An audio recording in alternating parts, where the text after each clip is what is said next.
So the Finnish science fiction scene is very vibrant. I see a lot of excitement, a lot of people doing a lot of things. Tell me what are some of the things that you are most excited about? At the present, the majority of speculative fiction in Finland that's coming out is by Finnish authors is somewhat I'm looking for a word here, exploratory. Mm-hmm. But I mean, it's very interesting. It's interesting to see that the authors aren't trying to copy anything. They're trying to make something really new, and they're writing stuff that you can't tell simply by looking at it that it is science fiction or fantasy or horror or whatever. It's fiction, but it has elements, and you can see, as a fan of fiction, of speculative fiction, you can see that it is that. But to untrained eye, to the mainstream media, it looks like proper fiction, and it's also very good. It's well written. The whole the idea of fiction in Finland has always been very, very reality based. So the fantasy that we have, the borderline fantasy or fantastical fiction that we have is so mainstreamy that it's almost mainstream. But I do hope that the Finnish authors will stick with the idea of doing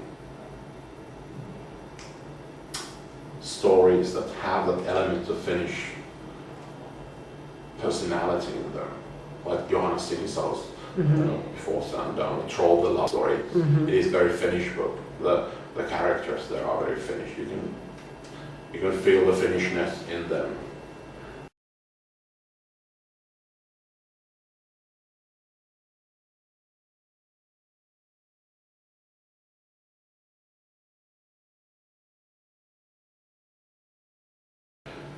There is a sort of renaissance with science fiction, speculative fiction. Mm-hmm.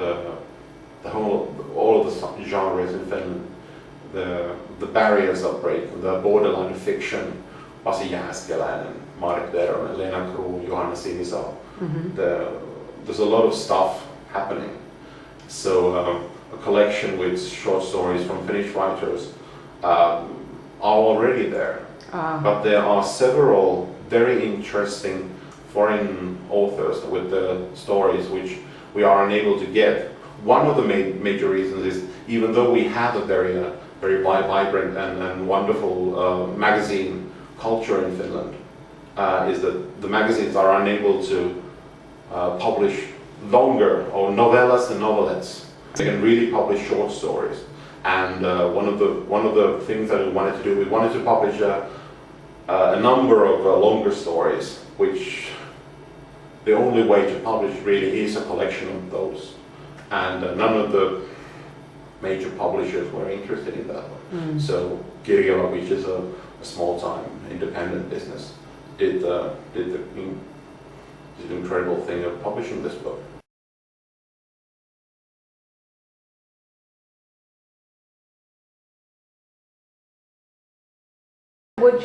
What would you say is the biggest success of this particular con? What went right?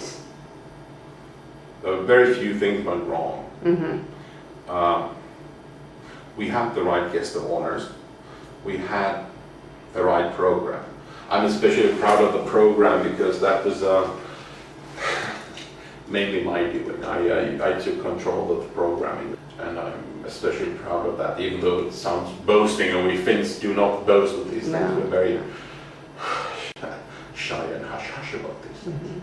Mm-hmm.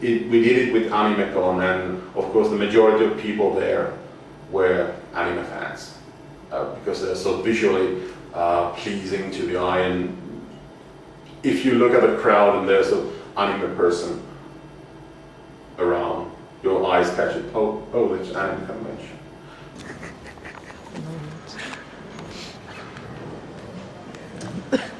Tervetuloa. Tervetuloa Finncon Animecon tapahtumaan vuodelle 2006. Tämä on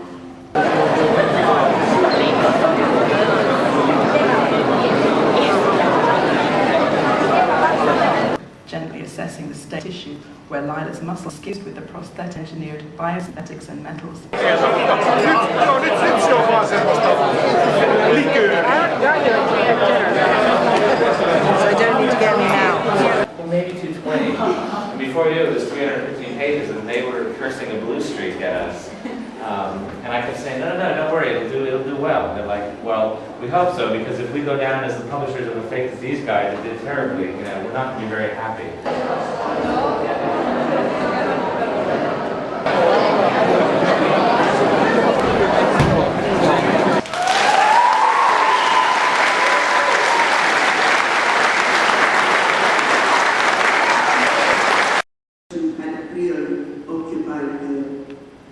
Were you serious when you wrote that book?